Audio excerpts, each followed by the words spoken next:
এটা নবীজি মরার পরের ঘটনা নয়, স্বয়ং হায়াতে নবী বেঁচে আছেন। সাহাবীরা যুদ্ধ করতে গেছেন, একদিন নয়, দুদিন নয়, 3 দিন ধরে মহড়া চলছে, এখনো বিজয়ী পতাকা তুলতে পারছে না। সাহাবীরা চিন্তা করলেন, মাবুদ, আমার এতটুকু আমরা কোন ত্রুটি করেছি যে আমাদের শক্তি এত দুর্বল হয়ে গেল কেন? সাহাবীরা আপসের মধ্যে মাশওয়ারায় বসে গেলেন, নিশ্চয়ই আমাদের কোনো ত্রুটি আছে, তাই আমরা বিজয়ী পতাকা তুলতে পারছি না। ত্রুটিটা এমন নয় যে ফরজ নামাজ পড়েনি, ফজরের নামাজ পড়েনি, জোহরের নামাজ পড়েনি, এমন ত্রুটি নয়। জিহাদে যেমন নামাজ হয় কসর করে করে, অমনি নামাজ হয়ে গেছে, কিন্তু কোনো রকম কিছুই খুঁজে পাই না। শেষকালে খুঁজে পেল যে আমরা 3 দিন মেশোয়াক করিনি, দাঁতন করিনি। এটা একটা সুন্নত, এটা সুন্নতে রাসূল। 3 দিন দাঁতন না করার কারণে আমাদের আল্লাহ এমন নারাজ হয়ে গেছেন, আমাদেরকে আর বিজয়ী ময়দানে আসতে দিছে না। তখন তারা করল কি? তারা পরামর্শ করে বলল, আগামীকাল সকালে উঠে প্রথম কাজ হবে মেশোয়াক করা, দাঁতন করা, একজনও যেন মেশোয়াক বাদ না যায়। এবার তারা হাসুয়া কোথা পাবে, কাতি কোথা পাবে? এত 7-5 ভাবা বাদ দিয়ে লাফ মেরে মেরে গাছের ডালকে ধরছে আর মুচড়ে মুচড়ে ভাঙছে আর দাঁতন করছে। এই দৃশ্যটা দেখে প্রতিপক্ষ বেঈমানের দল বলছে, আজকে খেপে গেছে, কাউকে ছাড়বে না, জানে বাঁচবে না। পালা, ময়দান ছেড়ে তারা পালিয়ে গেল। আল্লাহ রসুলের সাহাবীরা পতাকা তুললেন। তার মানে একটা সুন্নতের কত মজবুতি, ক্ষমতা, একটা দেশকে যুদ্ধে বিজয়ী বিজয়ী ঘটিয়ে দিয়েছে এবং বিজয়ী পতাকা তুলে দিয়েছে। একটা সুন্নতের কতটা মজবুতি রয়েছে। তাই জিহাদের ময়দানে আপনি যাবেন, কি কি সঙ্গে নেবেন, কোন জিনিসটা নিতে হবে? ঢাল নিতে হবে, তলোয়ার নিতে হবে, বর্শা নিতে হবে, জি হ্যাঁ নিতে হবে। কিন্তু তার আগে প্রিপারেশন আমার আল্লাহ কি বলেছেন? ইয়া আইয়ুহাল্লাযীনা আমানু হাল আদুল্লুকুম আলা তিজারাতিন তুনজিকুম মিন আযাবিন আলীম। হে ঈমানদারেরা, তোমাদেরকে কি এমন একটা ব্যবসা শিখিয়ে দেব না, এমন একটা কৌশল শিখিয়ে দিব কিনা যে ব্যবসাটা করলে তোমরা আযাবে আলীম থেকে বেঁচে যাবে? সেই ব্যবসাটা কি?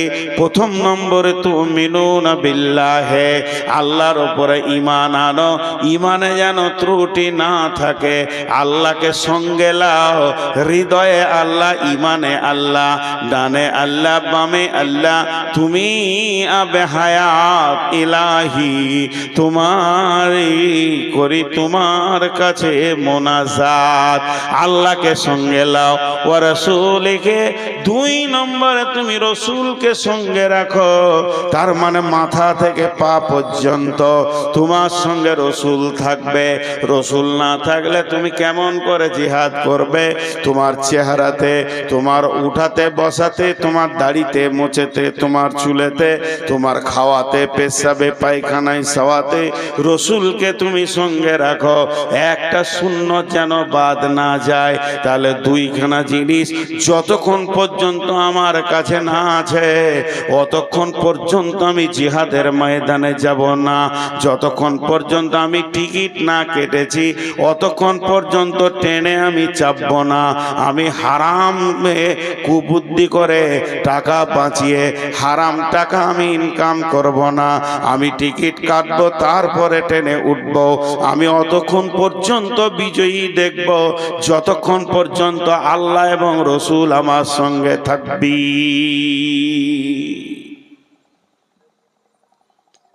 আমি এখন একটা ছোট প্রশ্ন করব আপনাদেরকে, বুঝে না বুঝে উত্তরটা দিয়ে দিবেন, না বুঝেও দিয়ে দিবেন। কাগজ কলম নিয়ে আমরা অঙ্ক শুরু করেছি। অমিত শাহ তো দেখতে পারছি না মুসলমানদেরকে, নরেন্দ্র মোদী তো তার থেকে বেশি। আর খাবিস আদিত্যনাথ জগে সেও দেখতে পারছে না। এই পারছে না পারছে না পারছে না, ভারতবর্ষের কোনো মন্ত্রীই পারছে না। আমার কথা হচ্ছে এরা আমাদেরকে দেখতে পারলো আর না পারলো এ নিয়ে গবেষণা করে টাইম নাই। যার হাতে আমাদের জান, সবাই নিজের নিজের চিন্তা করবো। আমি আমারটা করছি, আপনি আপনারটা করবেন। কেউ কারোর দিকে আঙুল তুলবো না। বুকে হাত দিয়ে বলতে পারবো আমার আমলে আর আমার ব্যবহারে আমার আল্লাহ আমার উপরে রাজি আছে। বুকে হাত দিয়ে বলতে পারবো যে আমার যা ব্যবহার আর আমার যা আমাল তাতে আমার আল্লাহ রাজি আছে। আর যতগুলো মানুষ দাড়ি ছেঁটেছে আর চেঁচেছে, আপনার কাছে আমার প্রশ্ন, বিধর্মীকে হোয়াটসঅ্যাপে কি বলে ওইটা ফেসবুকে দেখছি বেঈমানেরা কোরআনকে পোড়াচ্ছে, ছিঁড়ছে, পা দিচ্ছে, এমনকি পায়খানা চেম্বারও ভরতে দেখেছি। মুসলমান হিসেবে আপনার দিলে যতটা কষ্ট হচ্ছে আমার তার থেকে কম হয়নি, কষ্ট হচ্ছে। কিন্তু তার কাছে ঈমান নাই, সে তোটা করবি। কিন্তু তার কাছে ঈমান নাই, তার জন্য সেটা অনেক আসান, সে করবি। তা আমরা যে ঈমানদার, যে কটা লোক এখানে বসে আছি, আমি সহ, আমার গালের দাড়িটাকে চেঁচে নামিয়ে ওটাকে প্লট তৈরি করেছি। একবার বলেন যে এটা কে এসে আপনার দাড়িটা নামিয়েছে? একবার বলি। নিজের বুকে হাত দিয়ে দোষ অন্য জাতিকে দিব না। তারা তো হিন্দু, তারা খ্রিস্টান, তারা ইহুদি, তারা নাসারা, তারা মাজুসি, তাদের কোনো দলিল নেই। আর আমি অতটাই খুশি যে নাপিত আমার দাড়িটা কেটে দিচ্ছে, ওকে আবার 20টা টাকা দিচ্ছি। তুই কাজ করেছিস, আমার রসুলের সুন্নতকে কেটে নামিয়েছিস। এই জাতি বিজয়ী হবে। আগুনটা কে লাগিয়েছে ইসলামে? আত্মসমালোচনা করি একটু। কে লাগিয়েছে? যে কোটি যুবক আছে, আমার 53 বয়স, একটা আমার বেটার বয়স, আমার ছেলের বয়স। যদিও ছেলে, তা আমি হাত দুটো ধরে বলছি, বাপ তোমার ওই মাথার চুলটা ইহুদিদের, তোমার ওই মাথার চুলটা ইহুদিদের। এখন তুমি ইহুদিকে ভালোবাসো না নবী মুহাম্মদ সাল্লাল্লাহু আলাইহি ওয়াসাল্লামকে ভালোবাসো?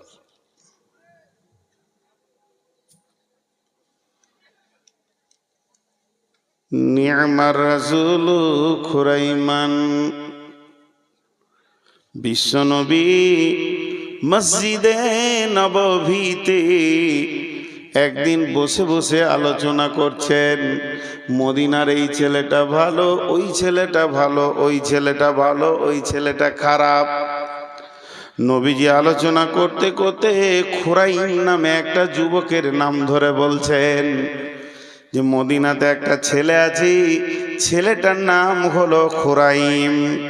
ছেলেটা বড় ভালো ছেলে রে। নি'মার রাসূল খুরাইমান। এই খুরাইমের মতো ভালো ছেলে কেউ নাই। ওই ছেলেটা এত সৎ, ওই ছেলেটার আমল ভালো, চলা ভালো, উঠা বসা সবই ভালো। আবার যিনি সার্টিফাই করছেন, যিনি সার্টিফিকেট দিচ্ছেন, তিনি জানামানা ব্রেনের মানুষ নন। তিনি হলেন আখিরি পয়গাম্বার নবী মুহাম্মদুর রাসূলুল্লাহ সাল্লাল্লাহু আলাইহি ওয়াসাল্লাম। এরই বলছেন খুরাইম হলো সব থেকে ভালো ছেলে, কিন্তু ওর দুইখানা ত্রুটি আছে। ওর ভিতরে দুটি ভুল আমি দেখতে পাই। একটা ভুল হলো মাথার চুলটা এত বড় রেখেছে যে গর্দনের উপর দিয়ে বয়ে চলে গেছে। আর একটা ভুলোর আমি দেখতে পাই, পায়জামাটা এত নিচে পর্যন্ত পরে যে গুড়হালিটা ঢাকা গেছে। এই খবরটা রসুল বললেন, এই আলোচনাটা রসুল করলেন। এটা মসজিদের ভিতরে আলোচনা হলো, সীমাবদ্ধর ভিতরে আলোচনা হয়ে গেল। তারই মধ্যে কেউ শুনে এই খবরটা খুরাইমকে বলছে, খুরাইম রে, তোর ব্যাপারে রসুল কি বলেছে জানিস কি? যে উনি বলেছেন নেমার রাসূল খুরাইমান, মদিনার ভালো ছেলেদের মধ্যে একটা ছেলে হলো খুরাইম। কলজেটা বড় হলো, মনটা বড় হলো, আমাকে বিশ্ব নবী ভালো বলেছেন। তখন এত কলিজাটা বড় হয়েছে, খুরাইম আনন্দে তার চেহারার মধ্যে ভেসে উঠেছে। কিন্তু আবার ওই লোকটা বলছে, বিশ্ব নবী বলছেন খুরাইম যত ভালো হোক না কেন, খুরাইমের দুইটি জিনিস বড় খারাপ। তখন খুরাইমের মুখটা নেমে গেল, হায় আল্লাহ, আমার দুইটা জিনিস রসুল দেখতে পারে না, একটা হলো চুলটা বড়, আর একটা হলো টাকনুর নিচে কাপড়। যখনই এই কথা বলেছে তখনই ওই খুরাইম একটা চাকুকে নিয়েছে, নাপিতের কাছে যাব, আজকে নয় কাল যাব, আজকে সময় নাই কাল যাব, এমন ঢিলা বলে কিছুই নয়। সে নিজের চুলকে নিজে ধরছে আর চাকু দিয়ে কাটছে আর বলছে, হতভাগা চুলে রে, আমার নবী নারাজ হয়ে গেছে, এই চুল আমি আর 1 মিনিটে রাখবো না। কাপড়টাকে চাকু দিয়ে ফেরে কেটে ছুঁড়ে ফেলে দিল। ওরে কাপড় রে, আমি তোকে কাটতে পারবো কিন্তু নবীকে নারাজ করতে পারবো না। এইগুলোকে কেটে নাড়া করে দিয়েছে, একদম ছোট চুল আর মাঝে বড় চুল রেখেছে। যে হাসাবার জন্য বলতে গেলে অনেক কথা বলা হয়, আমি হাসাবার জন্য বায়ান করছি না, কিছু বিবেকের চেতনা দিতে চাইছি। এই চুলটাকে নিয়ে হাসাবার জন্য বলা গেলে 5খানা 10খানা কথা বলা যেতে পারে। 24টা ঘন্টা খালি চুলে হাত, খালি চুলে হাত, কারণ তো চোখের সামনে চলে আসছে। এমনও ছেলে আছে, ওকে যদি বলছি জাকির কোথায় যাবে, এমনি করে তাকাইছে, তার মানে চুলের ভিতর দিয়ে ওকে দেখতে হয়েছে। কি কষ্ট, কি কষ্ট। আর ও যখন ওইভাবে চুললে হাত, কারো কারো আবার দেখছি এমন চুলগুলো শক্ত, এই দিকে আর একটা, যে দুটো মাথা মনে হয়েছে। আমি একবার গিয়েছিলাম বানুটোলা বলে একটা জায়গা জলসা করতে, এই রাজমহল এলাকায়। তো নদীতেই 2-3 ঘন্টা নিয়ে গেল ওই চরের ভিতরে। তো আমার গাড়িটা থেকে গেল পাড়ে একটা মসজিদের গায়ে রেখে দিলাম, সব পরিচিত মানুষ। রাত্রি যখন 1:30, তখন নদী পার হয়ে এপারে আসলাম। আঁধার রাত, এত আঁধার কাউকে দেখা যেছে না। তা আমি আমার ড্রাইভারকে বলছি, তুই গাড়ির কাঁচটাকে মোচ, আমি একবার মসজিদের বাথরুমে যাই, পেশাবটা সেরে আসি, তারপর গাড়ি ছাড়ো। আমার সঙ্গে আর একজন ছিল।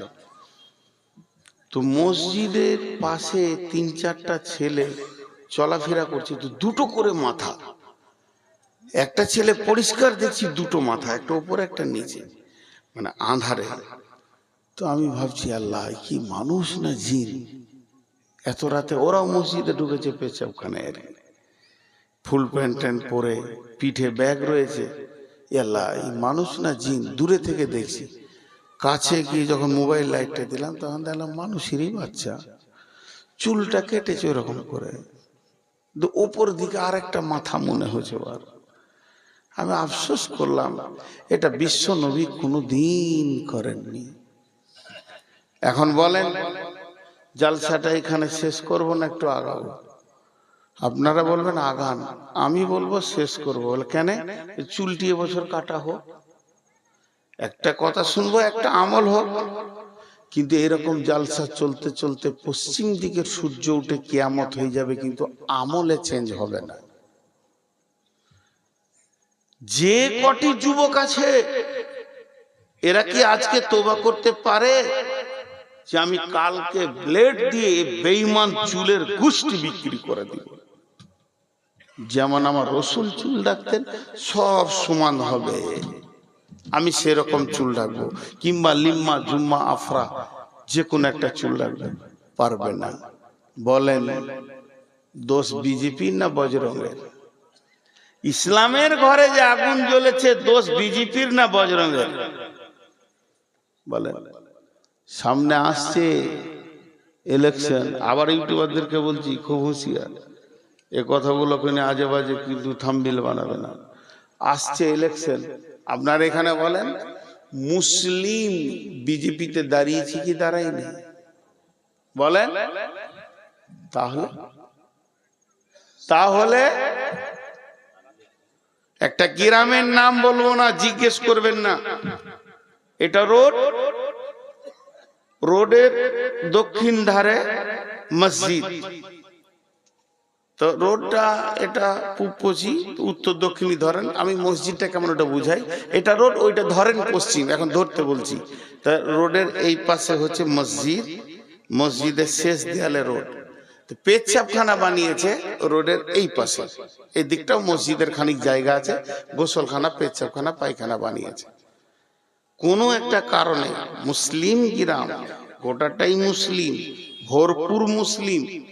এই গাঁটারই কথা বলছি, ধরেন চক মহরমের ঘটনা, এটা বোঝানোর জন্য বলছি। আর বিজেপির মিটিং চলছে ভগবান গোলাতে, এত দূরে। তো এখান থেকে ছেলেরা বেরিয়ে যাচ্ছে ওই মিটিং এ জয়েন করবে। সেই ছোট হাতি বলে ওই গাড়িকে ভাড়া করেছে, আর বিজেপির পতাকা বেঁধেছে, আর দাড়িওয়ালা আছে, বেদাড়িও আছে, সব কটা মুসলিমের বাচ্চা, আর ওইদিকে পেরিয়ে যাচ্ছে। আর মসজিদের সামনে দিয়ে আমাকে যখনই দেখেছে যে এটা বক্তা আছে, তা আমাকে সামনে রেখে বলছে জয় শ্রীরাম। আপনারা হাসছেন, কিন্তু আমার দুঃখ লেগে গেল বলতে। ওদেরকে কালেমা পড়াতে হবে কি হবে না? চলে গেল। আপনাদের কাছে আমি একটা শিশু বাচ্চা, আপনারা আমার ওস্তাদ, আমি পড়া শোনাচ্ছি আপনাদেরকে, একটা উত্তর দেন, হাতগুলো ধরে বলছি, একটা উত্তর দেন। যে আজকে মুসলমানের বাচ্চা যদি এটা বলে, তা আপনাদের কাছ থেকে আমি একটা বিচার চাইব। এটা হলো চক মহরম, পাশে হিন্দু গ্রাম। হিন্দুর কোন একটা যুবক, ব্যানার্জি ঘরের ছেলে, চ্যাটার্জি ঘরের ছেলে, বন্দ্যোপাধ্যায় ঘরের ছেলে, হিন্দুদের ভিতরে যেগুলো আপার লেভেলের ঘরের ছেলে, শিক্ষিত ছেলে, ছেলেটা ইঞ্জিনিয়ার, ছেলেটা ভালো ভদ্র, কিন্তু তার চলাফেরা মুসলিমদের মতো। বন্ধু আছে অনেকগুলো মুসলিম, একসঙ্গে হোস্টেলে পড়াশোনা করেছে বহরমপুরে। পেচ্ছাপ করে পানি নেয়, দাঁড়িয়ে পেচ্ছাপ করে না। আবার কখনো কখনো মুখ দিয়ে বলে মুসলিমদের নিয়মগুলোই ভালো। আবার বিয়ে শাদী করেছে, ভোজ টোজ করেনি, হালকা করে নিয়েছে। আর মাঝে মাঝে ঈদে চলে আসে বন্ধুদের সঙ্গে আনন্দ করতে। আবার ওর মুখ দিয়ে বের হয় এইটাই ভালো। আপনার মনটা কি হবে বলেন? এই বিচারটা আমি চাইছি। আর না হয় জুতোগুলো আমার মাথায় ছুড়ে দেন। আপনার মনটা কি হবে ওই ছেলেটার ব্যাপারে? আপনি তখন আমাকে বলবেন, মাওলানা একটা খবর শোনাই। কি খবর? এই পাশের গ্রামে একটা ছেলে আছে, এই ছেলেটার নাম হচ্ছে সুমন বন্দ্যোপাধ্যায় বা সুমন চ্যাটার্জি। খুব ভালো ছেলে, এত ট্যালেন্টেড না, 75% চলে এসছে। পার্সেন্টেজ বলছেন আপনি, আর একটু মেহনত করলে 25% চলে আসবে। তাহলে আপনার মনটা খুশি হচ্ছে কি হচ্ছে না? আর এতগুলো লোক কথা বলে না, একবার উত্তর চাইছি তো উত্তর দেয় না। খুশি হচ্ছে কি হচ্ছে না? তাহলে যদি কোনো হিন্দুর ছেলে, ব্যানার্জি ছেলে, চ্যাটার্জি ছেলে, দাসের ছেলে, গুপ্তর ছেলে, গুহর ছেলে, সে যদি ইসলামকে মেনে নেয়, ইসলামের আচরণকে মেনে নেয়, ইসলামের কাছাকাছি চলে আসে, যেমন আপনার দিলটা কৌতূহল হবে, আপনার দিলটা উচল পাচল করবে, আর একটু গায়ে হাত বুলিয়ে দিলে মনে হয় মসজিদ ঢুকে যাবে। বন্ধুরে, তাহলে বর্তমান মুসলমানের চাল চলন হিন্দুদের মতো হয়ে গেছে। এদের বিয়ে শাদী হিন্দু, এদের চলাফেরা হিন্দু, এদের পোশাকে হিন্দু, এদের সমস্তগুলো মুসলমানের মতো আর নাই। এরা যখনই ফুল প্যান্টটা পরে একটু খালি গ্রাম থেকে বেরিয়ে চলে যাবে, এটা মুসলিম না নন মুসলিম বোঝা যাবে না। এরা মাসি বলে, পিসি বলে, দাদা বলে, বৌদি বলে, কাকি বলে, কাকিমা বলে, কোন গায়ের মুসলিমকে দেখবেন না চাচা বলেছে নিজের চাচাকে। বন্ধুরা আমার, এরা 95% ঢুকে গেছে। এর জন্য বিজেপি চেষ্টা চালাচ্ছে একটু গায়ে হাত বুলিয়ে দিলে 100 এরা ঢুকে যাবে। এর জন্য তাদেরকে দোষ দেওয়া যাবে না। ইস ঘর মে আগ লাগি হ্যায় ঘর হি কি চিরাগ সে। আমরা ইসলামকে সেই পূর্ণাঙ্গ ইসলাম বিশ্ব নবী হযরতুল বেদাতে যা দিয়ে গেছেন, সেই ইসলামকে আমরা না খাওয়াতে রাখতে পেরেছি, না পান করাতে রাখতে পেরেছি, না দাড়িতে রাখতে পেরেছি, না চুলে রাখতে পেরেছি, না পেশাবে আছে, না পায়খানায় আছে। মুসলমানের বাচ্চা দাঁড়িয়ে পেশাব করে।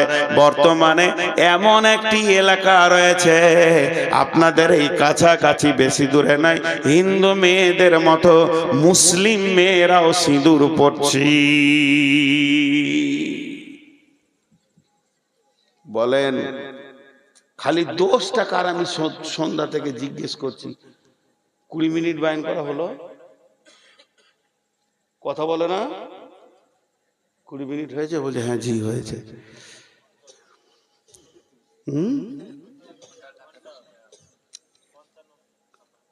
55-57 নয়, ঘন্টা ক্রস করেছে। হ্যাঁ, হাটে এক মাস্টার ডিম কিনতে গেছে, বলছে ডিমের দাম কত রে? বলছে 6 টাকা। বলছে যে ছোট ডিম? বলছে ছোট মুরগিকে সুদাওগা কত কোঁত লেগেছে। আজকে যে বায়নটা করছে এটা বোনাস। শওকতকে বলবেন ও যেন ওভার ডিউটি কিছু দিয়ে দেয়, কারণ আমার তো 12টায় ডিউটি শেষ। আমি ঢুকেছি সন্ধ্যা 7টায়, টাইমে এসেছি, বলতে পারবে না যে টাইমে আসেনি। জি, আপনারা বসে আছেন, খুব ভালো লাগছে। একটু আত্মসমালোচনা করি। এবার ওষুধ দিব, এমন এমন ওষুধ দিব কোরআন থেকে, যে আয়াতগুলো আপনাদের সামনে আমি পড়েছি সব চলে আসবে। এই ওষুধ যদি মুসলিমরা গ্রহণ করে, 2025 সাল যেতে হবে না, 24 সালই ভারতবর্ষ মুসলিমদের হাতে আসবে ইনশাআল্লাহ। কোরআন বলছে তো, কোরআন বলছে। জোশ থাকবে কোথায়? এত জায়গা ফাঁকা থাকতে রোডে বসে আছে, আর রোডে তো একমাত্র চতুষ্পদ প্রাণী বসে, ওদের জ্বালাতে গাড়ি চালানো যায় না। জোশ থাকবে কোথায়? জায়গা আর খুঁজে পেয়েছে না। মা বোনেরা কেটে পড়েছে, নামবে কেন? ওর বাপ নামে নি, ওর দাদা নামে নি। ওর বাপ বলেছে, বাপ তোর দাদা জীবনে রোড ছাড়া বসতো না, তুইও জানে কাজ করিস না, বংশের সম্মান চলে যাবে। আপনাদের বিরক্ত লাগছে নাকি? লাগবে কেন? বকছি তো আমি। তবে শওকতকে বলে দেন আগামী বছরের জন্য ফোন না করে, কারণ 12টার পর বকবো। আমি অনেক অসুস্থ গো, অনেক অসুস্থ। এই দলটি এসে বসলো, আর একটা দল এসে হাজির হচ্ছে, ওরা রাস্তায় বসবে। চলে এসে সোনামানিকে দল। সকলে একবার আল্লাহর নাম নিন, নারে তাকবীর। জজবার সঙ্গে যদি দিলে ঈমান থাকে তো ইনশাআল্লাহ একটা ভালো সুসংবাদ দিয়ে দিই। পৃথিবীতে যত যুদ্ধই হোক, আল্লাহ রসুল বলে গেছেন আমার উম্মতকে নির্মূলে শেষ করতে পারবে না। আর পৃথিবী থেকে যেদিন ইসলাম বিদায় নেবে, কিয়ামত হবে, সেই দিন সারা বিশ্বটা মুসলিমরাই শাসন করবে ইনশাআল্লাহ। কোনো ভয় নাই, আসবেই এদিন। কারণ বিশ্বনবীর জবানে কোনোদিন মিথ্যা কথা বের হয়নি, আর জীবনও হবে না, কিন্তু বহুত মার খাওয়ার পর আসবে। বিসমিল্লাহির রহমানির রহিম। কুল ইন কানা আবাউকুম ওয়া আবনাউকুম ওয়া ইখওয়ানুকুম ওয়া আজওয়াজুকুম ওয়া আশীরাতুকুম ওয়া আমওয়ালুন ইকতারাফতুমুহা ওয়া তিজারাতুন তাখশাউনা কাসাদাহা ওয়া মাসাকিনু তারদাউনাহা আহাব্বা ইলাইকুম মিনাল্লাহি ওয়া রাসূলিহি ওয়া জিহাদিন ফি সাবিলিহি ফাতারাব্বাসু হাত্তা ইয়াতিয়াল্লাহু বিআমরিহি ওয়াল্লাহু লা ইয়াহদিল কওমাল ফাসিকিন। আল্লাহ বলছেন, আমাদের রোগটা বলে দিলেন, এবারে পরের আয়াতে আমি ওষুধটা বলবো ইনশাআল্লাহ। আল্লাহ বলছে, হে তোরা পৃথিবীতে গিয়ে 8টা জিনিসের মহব্বতে পড়ে গেছিস, 3টে জিনিস তোদের কাছ থেকে মহব্বত কম হয়ে গেছে, 8টা জিনিসের মহব্বত বেশি, 3টে জিনিসের মহব্বত কম। কি কি করছে? খালি মোবাইল খুচুর খুচুর করছে কেন? হ্যাঁ, রোগ আছে নাকি? মিনিয়া রোগ আছে? বন্ধ করো, আমার সাউন্ড আমাকে শোনাবে না। তো 3টে জিনিস, একটা মজার সত্য ঘটনা শুনিয়ে দিই। আমার এলাকাতে, আমার গ্রাম থেকে 8-10 কিলোমিটার দূরে প্রায় 350 ঘর, গ্রামটা সবটাই মাজার পূজারী, জীবিত পীর আছে ওখানে। আবার আর সে পীরের সঙ্গে আমি কথা বলেছি, ঢোল তাবলা সব জায়েজ করে দিল একদম।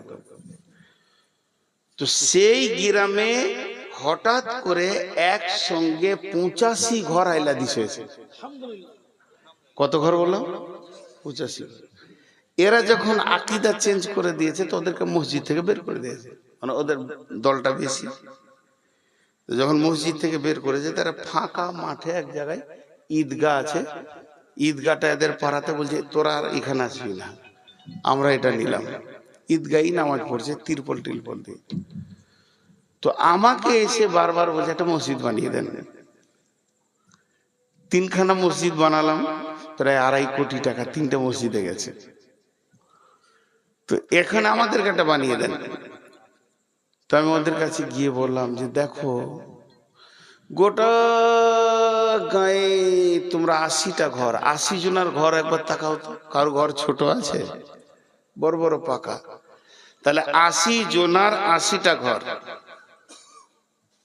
80 জনের 80টা ঘর, আর 80 জনের একটা ঘর মসজিদটা। কি পরের কাছে টাকা নিবে? লজ্জা লাগে না? তো একজন উঠে বলছে, আমি 5 লাখ নিলাম, একজন বলছে আমি 2 লাখ দিলাম, আর কারো কাছে টাকা নিব না। মসজিদ করে নিল, ওরা মসজিদ করে নিল। তো আল্লাহ তাবারক ওয়া তাআলা বলছে, দেখ তোর ভিতরে একটা মহব্বতের জায়গা আছে, এখানে দিলে একটা জায়গা আছে, প্রেমের জায়গা। ওখানে তো কাকে ভরবি বল? যাকে ভরবি সেই শেষ। আল্লাহ তাবারক ওয়া তাআলা বলছেন, তোরা ওখানে পড়েছিস কাকে? 8 জনের মহব্বত তোদের দিলে রয়েছে, 3 জনের মহব্বত তোদের দিল থেকে কমে গেছে। কুল ইন কানা আবাউকুম, বাপের মহব্বত, সন্তানের মহব্বত, ভাইয়ের মহব্বত, বিবির মহব্বত, বন্ধু বান্ধবের মহব্বত, সঞ্চিত মালের মহব্বত, গাড়ি বাড়ি ব্যবসা বাণিজ্যের মহব্বত, আজ যে ঘরটা বানিয়েছি সেই অট্টালিকার মহব্বত, এই 8টা মহব্বত তোদেরকে গেড়ে ধরে বসে রয়েছে। তোদের কাছ থেকে 3টে মহব্বত চলে গেছে।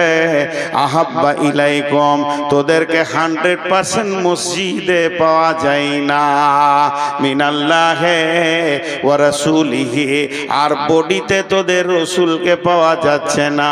তাহলে 2 জন তোদের কাছ থেকে সরে গেল।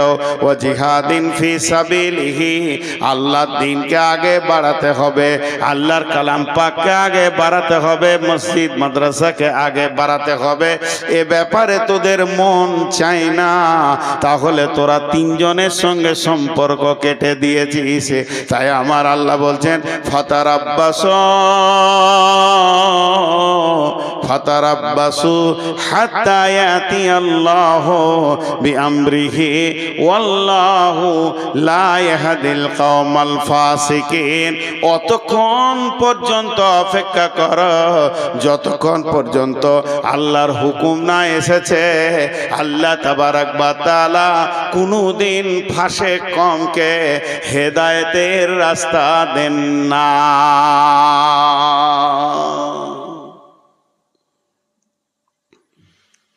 ফাসেক কওমকে আল্লাহ কোনোদিন হেদায়েতের রাস্তা দেন না।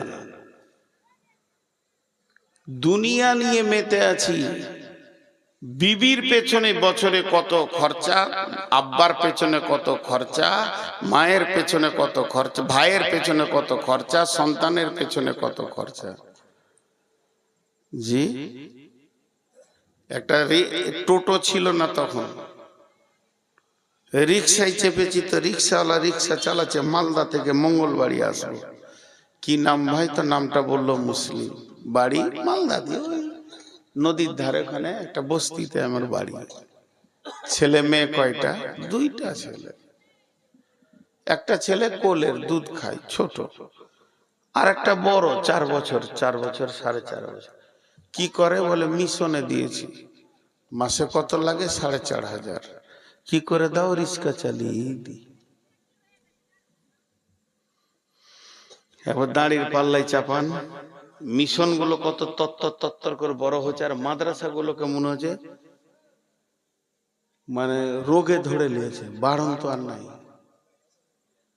মাদ্রাসায় ভর্তি করতে আসছে তখন জিজ্ঞেস করছে ইংরেজি আছে তো? আমি খারাপ বলছি না, দরকার আছে, কিন্তু স্কুলে ভর্তি করতে গিয়ে জিজ্ঞেস করছে না গো এখানে কোরআন শরীফ পড়ানো হয়? আপনার চক মহরমের প্রাইমারি স্কুলটা সরকার চালাচ্ছে, কিন্তু গোটা গাঁ থেকে একটা মৌলবীও রাখা যায় তো? সরকার বের করে দেবে? ছেলেগুলো আলিফ বাটা তো শিখো, কাশ্মীরে আছে। তো ভাইরা আমার, আমাদের মহব্বত আল্লাহ এবং রসুলের কাছ থেকে চলে গেছে, আল্লাহ এবং রসুলের কাছ থেকে চলে গেছে। শেষ শেষ, আমরা শেষ, আমাদের আর কিছু নেই। আল্লাহ তাবারক ওয়া তাআলা বলছেন ফাতারাব্বাসু হাত্তা ইয়াতিয়াল্লাহু বিআমরিহি। অতক্ষণ পর্যন্ত অপেক্ষা কর বান্দা যতক্ষণ আমার হুকুম না পৌঁছিয়েছে।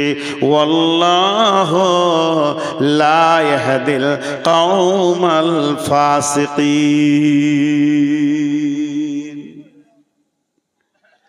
এয়ারপোর্টে গেট থাকে, এয়ারপোর্টে আন্তর্জাতিক মানে যখন বাইরে কোথায় যাবেন তো ওখানে কম্পিউটার আছে, যে জিনিসগুলো নিয়ে যেতে পাবেন না ওই জিনিসগুলো কম্পিউটারে লোড করা আছে, লোড করে তার ছবি দিয়ে দিয়েছে যে এই জিনিস নিয়ে পার হলে তুই চিল্লাবি। তো বাস জেদ্দা এয়ারপোর্টে পার হচ্ছি, টিক টিক টিক টিক, মানে নিয়ে যেতে পাবি না। আবার চেকিং করছে, আপনার পকেটে ঘড়িটা রয়েছে, এটা রাখেন। হয়ে গেল। বন্ধুরা আমার, যদি একটা কোরআনের গেট করা যায়, যদি একটা কোরআনের গেট বানানো যায়, আর গেটটাকে যদি বলা যায় মুসলমান পার হবে কিছুই বলবি না, আর বেঈমান যখনই পার হবে তো আওয়াজ করবি ঠিক ঠিক করে যে মাল গোলমাল যেছে। আমি সারা ভারতবর্ষের কথা আমি বলছি না, পশ্চিমবঙ্গের কথা বলছি না, শুধু চক মহরমের কথা বলছি। ওই গেটটা বসিয়ে দিয়ে আজকের মাহফিলে আমরা যতজন এসেছি ঈদে বললাম ইমিগ্রেশন হবে, চেকিং চলবে, সবাই গেটের ভিতর দিয়ে পার হও। শেষকালে দেখা যাবে এখানে 400-500 লোকের ভিতরেও একটাকেও আল্লাহর নজরে মুসলিম পাওয়া গেল না, অথচ কোরআন পরিষ্কার সরকার বলে দিয়েছে পৃথিবীর ভিতরে বেজ্জতি হবে না কে না তিনজন, পৃথিবীর ভিতরে বেজ্জতি হবে না কে না তিনজন, পৃথিবীর ভিতরে বেজ্জতি হবে না কে না তিনজন। একজন হচ্ছে কে? ওয়ালিল্লাহিল ইজ্জাতু ওয়ালি রাসূলি ওয়ালিল মুমিনিন। আর ইজ্জতের মালিক হলো আল্লাহ, দ্বিতীয় হলো ইজ্জতে আমার পানেওয়ালা কে না রসুল। আর সারা পৃথিবীতে যত মুমিন থাকবে এরা কোনোদিন বেজ্জতি হবে না, এরা কোনোদিন বেজ্জতি হবে না, মুমিন কোনোদিন বেজ্জতি হবে না। কোরআন বলেছে আবার মুমিন যদি বেজ্জতি হয় তাহলে কোরআনকে আপনি আমি মিথ্যা বলে ফেলবো, নাউজুবিল্লাহ। কোরআনের একটা অক্ষর মিথ্যা নয়, কোরআনের একটা জের মিথ্যা নয়, কোরআনের একটা জাবার মিথ্যা নয়। এবং যিনি কোরআন রচনা করেছেন তিনি আমার আল্লাহ। আর সেই আল্লাহ পৃথিবীর পজিশন বলে দিচ্ছেন ওয়ালিল্লাহিল ইজ্জাতু ওয়ালি রাসূলি ওয়ালিল মুমিনিনা ওয়ালাকিন্নাল মুনাফিকুনা লা ইয়াফকাহুন। কিন্তু মুনাফিকরা তা বুঝতে পারবে না। এখানে সম্মান পাবে কে? আল্লাহ পাবে, রসুল পাবে এবং মুমিন সম্মান পাবি।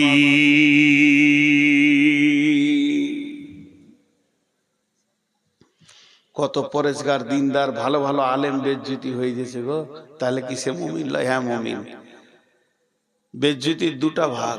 বেজ্জতি কাকে বলে? বেজ্জতির আবার বিস্তারিত বর্ণনা করতে হবে। যাকে জানা মানা বেজ্জতি লয়। আমার গালে কেউ একটা পরাত করে মেলে দিল এখান থেকে এসে, এটা বেজ্জতিও হতে পারে, ইজ্জতও হতে পারে। রসুলও মার খেয়েছেন। যদি ওইটা হয় দিনের জন্যে তো ওটার নাম হচ্ছে ইজ্জত। আমি যে মাঠটা খেলাম অঙ্ক করতে হবে, কেন খেলাম? আল্লাহর জন্য না রসুলের জন্য? যদি আল্লাহ, রসুল, কোরআন, দিন, ইসলামের জন্য আমার মাঠটা পড়ে, এই যে যারা জালসা কমিটি আছে বা মাদ্রাসা কমিটি বা জালসার কমিটি, এরা কম খায় না। তো এটা যদি আল্লাহ এবং রসুলের জন্য হয় তাহলে এটা ইজ্জত। আর যদি দুনিয়া পার্থিব লাভের জন্য থাপ্পড়টা হয় তো ওটার নাম বেজ্জত। ইজ্জত আর বেজ্জতের তাফসীর করে দিলাম। তো এটা ইজ্জতের জায়গা, মুমিন তো ইজ্জত পাবেই। মুনাফিকরা বুঝতে পারবে না। আল্লাহ বলছে মুনাফিকরা বুঝতে পারবে না। তো ইজ্জত এখানে আমাদেরকে আল্লাহ দেবেন যদি আমরা সেই জায়গায় পৌঁছাইতে পারি। কিন্তু আমাদের ঘটনা কি, আমাদের অবস্থা কি? আমরা সে জায়গায় পৌঁছাইতে পারছি না। উঠিয়েন না, মনোযোগ দিয়ে শোনেন। আমি বেঁচে থাকবো কিনা জানি না, কিংবা আপনি বেঁচে থাকবেন কিনা জানি না। আজকের কথাগুলো খুব গুরুত্বপূর্ণ হয়েছে। কথা আমি বলি না, আমাকে আল্লাহ বলিয়ে নেন। আমি তো মূর্খ জাহেল। আমি বিসমিল্লাহ পড়তে পারি না ভালো করে, আমার কোরআন পড়তে গিয়ে অনেক ভুল হয়ে যায়। মাঝে দুটি ছোট ছোট কথা বলে নি, আমার ব্যক্তিগত কথা, এই দিনের কথা অনেকবার বলেছি, আজও বলছি। হজ উমরা করবেন তো আমার সঙ্গে যোগাযোগ করেন, আমি ট্রাভেলস করেছি। বেশি লম্বা চওড়া কথা বলবো না। আমাকে যদি বিশ্বাস করেন তাহলে আপনার সব সার্ভিস ভালো থাকবে। আর যদি আমাকে চোর মনে হয় তাহলে অন্য কারোর সঙ্গে যান। শর্টে বলবো, যেমন একটা মানুষ বিদেশে গেলে তার